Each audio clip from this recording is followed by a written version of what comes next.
Will Robinson here from Robinson's Auto. Welcome back. Today in the shop we have a 2004 Mercury Monterey with a 4.2. It's got a pretty severe misfire. We're going to pull up the codes and take it from there. We got a 2006 powertrain node available. 1270 engine RPM limiter reached. System tooling, bank 1. Misfire detected. First 1000 revs. P0300 random multiple misfire. P0301. 2 and 3. So cylinders 1, 2, and 3 misfires detected. So that's the whole back bank.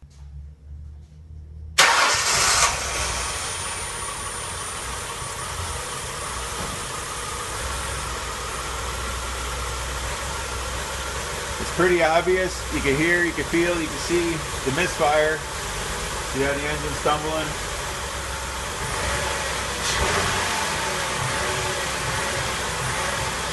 Now if you listen close, I don't like what I'm hearing in the intake. Hear that little gurgling, like air coming back?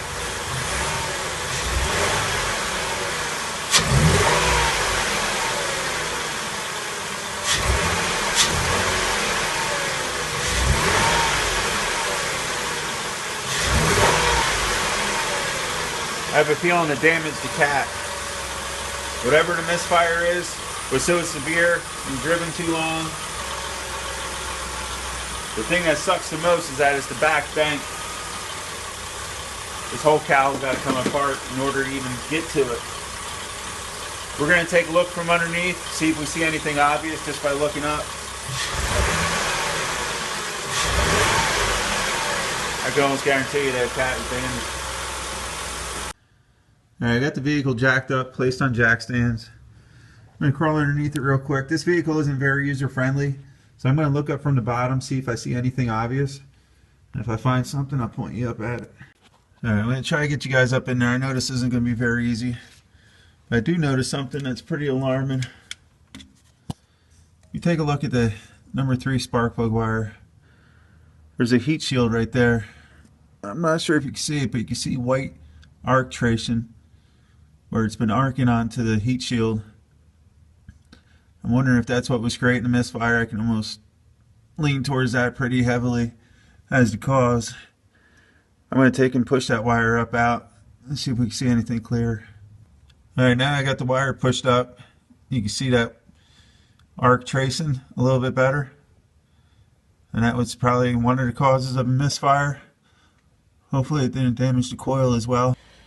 So what am I going to do now to determine if this cat's clogged? Bank 1, sensor 1 sensor, oxygen sensor is real hard to get to. It's not user friendly at all. However, bank 1 sensor 2 is actually located midway in the cat. So just out of curiosity, I'm going to take and unplug this oxygen sensor, remove it from the cat, and maybe with some luck I'll get an insight into the midway of this cat and see if I can notice any visual damage that's obvious. Maybe I'll get lucky. Okay, I got the oxygen sensor out. Let me tell you, it gave me a heck of a time. But I can get my head up in there, and there is damage done inside the cat. And you can see it. Hopefully I can capture it on the camera.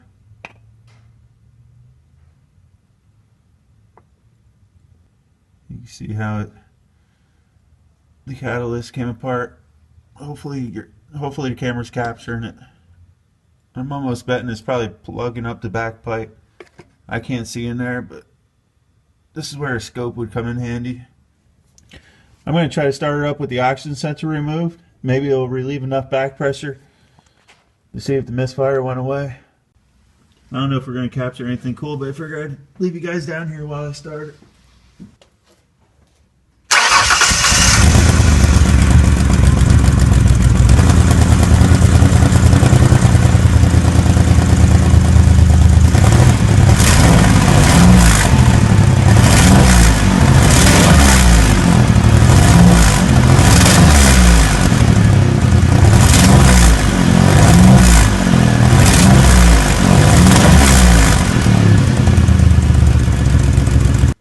Okay, that didn't give me quite the results I was hoping for. However, I think most of the damage is in the front of the cat, melted down. So what I did, I came up here, Got the oxygen sensor broke loose with a 7/8 open wrench, unplugged it from its harness connector, and got it to spin out pretty freely. That one came out real nice. So let's start it up and see how it acts.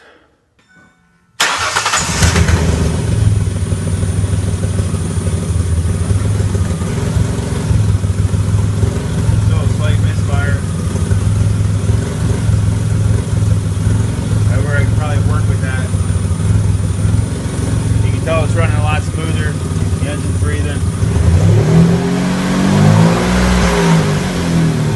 It's no longer popping through the intake. Now what I want to do is find a source of the misfire, get that corrected, and then we'll throw the cats at it. Now I know that may seem like a pretty crude way of jumping in there and finding a clogged cat. However, time is money, and I have to jump in there and do stuff this way on time to time by going off assumptions, and a lot of times the assumptions are right. After doing this for a while, you can tell when there's a severe misfire and when it's damaged the cat, and it's a common problem. Number one complaint was lack of power in a misfire. Driving it through the parking lot, I could tell the engine wasn't breathing. It was evident that the misfire damaged the cat, and as I demonstrated when I started it up in here for you guys, you could hear it popping through the intake along with the misfire. You could tell the engine just wasn't breathing. Removed O2 sensor 2 on bank 1. We got an insight. That's a pretty unique setup, but we were able to see inside the cat and determine that there was physical damage. Tried starting it up, however it just wasn't enough to get the engine to breathe, so we pulled out O2 sensor 1. That gave us a little more, and we were able to get the pop and the stop and the engine smoothed out for the most part, but there is still a misfire present. I'm going off of assumptions once again, assuming that it's ignition related by the first find that we had with cylinder number 3 ignition wire leaning against the heat shield and the arc tracing. I believe that was a source of a misfire. However, to gain access to bank 1, we got to remove this cowl panel along with the wipers and whatnot, and I'll take you guys along with me. But before replacing the cats, we got to find the source of the misfire. I believe it's just going to take a good tune-up. We'll see if my assumptions are correct. So let's go to it. Okay, the first thing I'm going to do is pull the wiper blades off and the wiper arms. Got these covers. Put these up. Exposes the nuts. I believe they're 15 millimeter.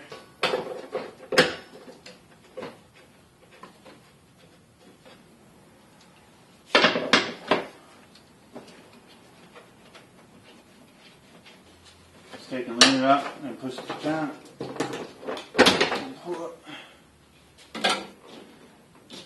Sometimes it's easier on these with the hood shut.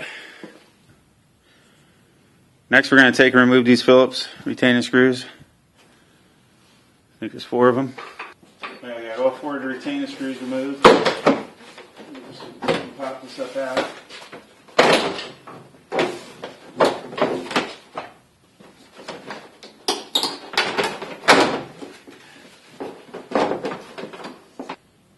Alright, next, see this hose right here. This is for your windshield washer. Take and pop that.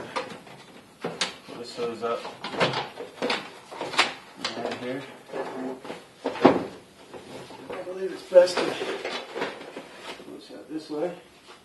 That's the upper cowl panel removed. As you see right here is your cabin air filter. It's pretty nasty. Maybe we'll replace that while we're at it. Next we're going to take and remove the 8 millimeter 5/16 will work as well. Retaining screws that hold the lower cowl and the windshield wiper assembly to the vehicle. Pretty much it's all the 8 millimeter.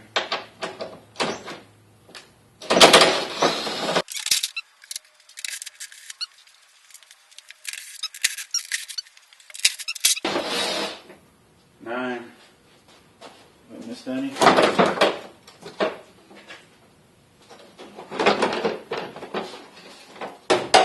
Looks like we got them all. You got your windshield wiper motor. Let me downplug that. Pretty straightforward.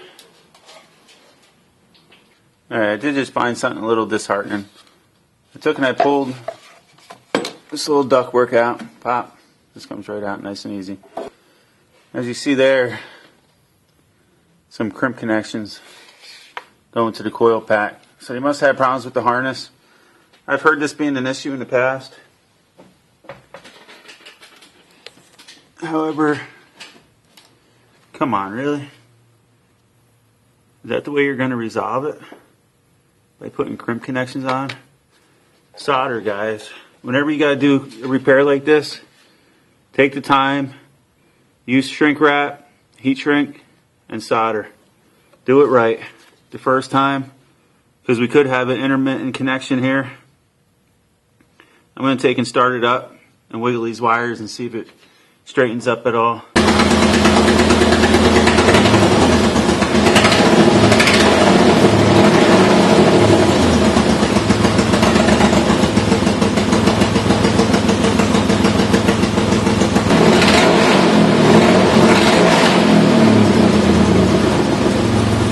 I'm just jumping in there doing some basic tests first.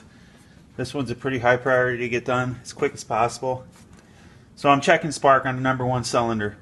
I got my spare wire hooked up to the coil pack for the number 1.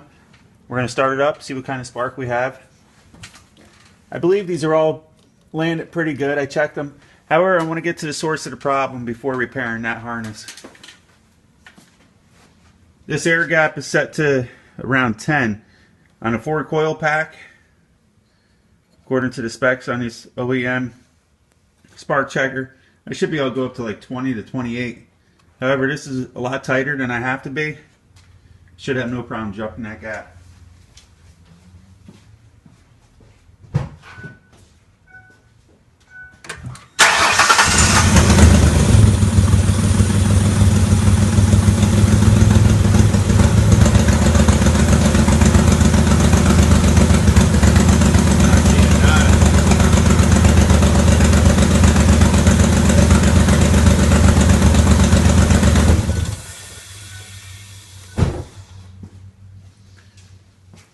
Keep this rolling for you. Now 1 and 5 share the same coil bank. There's 3 banks on the 1 coil pack. Each bank has 2 cylinder landings on it, main lugs. So I'm just going to take and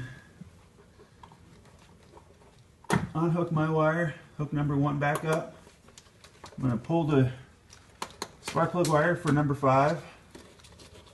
It's right here. Hook my spare wire up, my test wire, and let's see how good a spark we have on this one.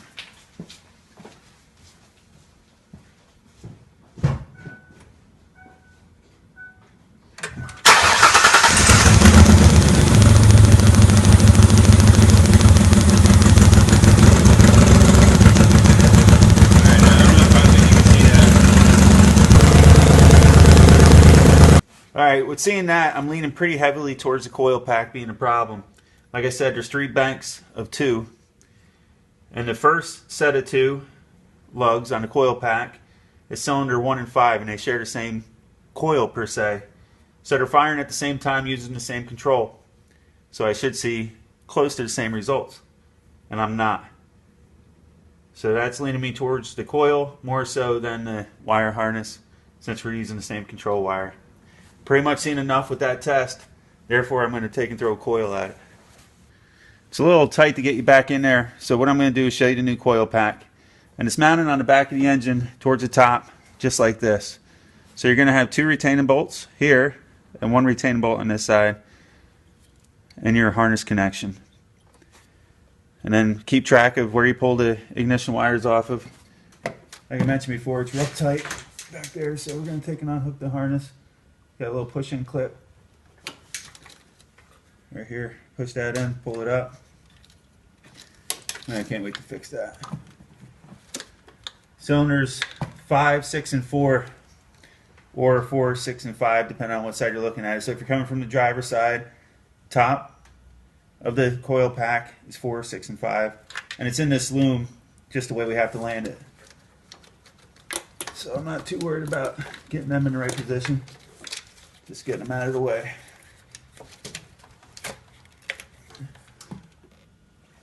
Okay, the lower bank Cylinders 1, 2, and 3. And it's in the loom, just the way I got it landed as well. So I can just take and unplug that, get them all out of the way. Alright. 7mm.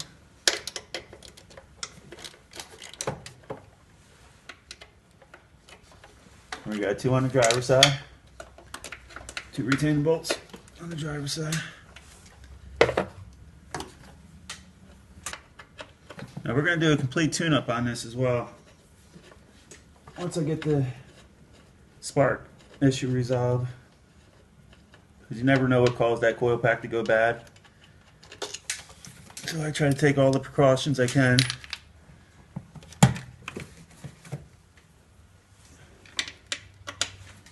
Then we have one more retainer over here. Okay, there's the coil pack.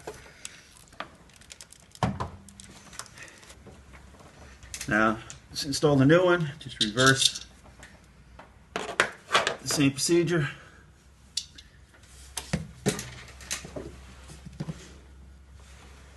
Once I get this all installed, guys, I noticed something on that old housing, the coil pack housing.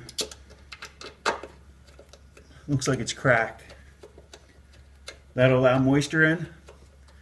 If you remember today, I pulled this in, how wet the floor was.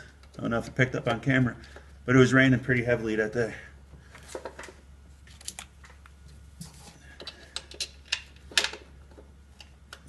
So I'm assuming maybe some moisture got in there. Still has very weak spark. Probably took it out. We'll find out real shortly.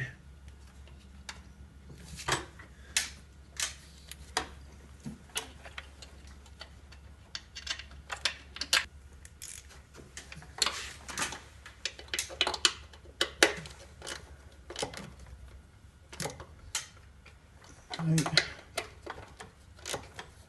Now you don't want to kill these, just get them a little snug, a little beyond snug. Okay, we're good. I'm going to plug the harness connector in first. How that feels. Feels pretty good. Going to do the bottom bank first. 3, 2, 1. Top. 4, 6. I'm going to put this on the other side of the harness.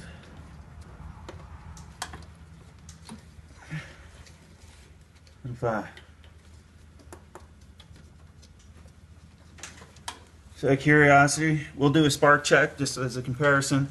However, I'm going to start her up and see how it sounds.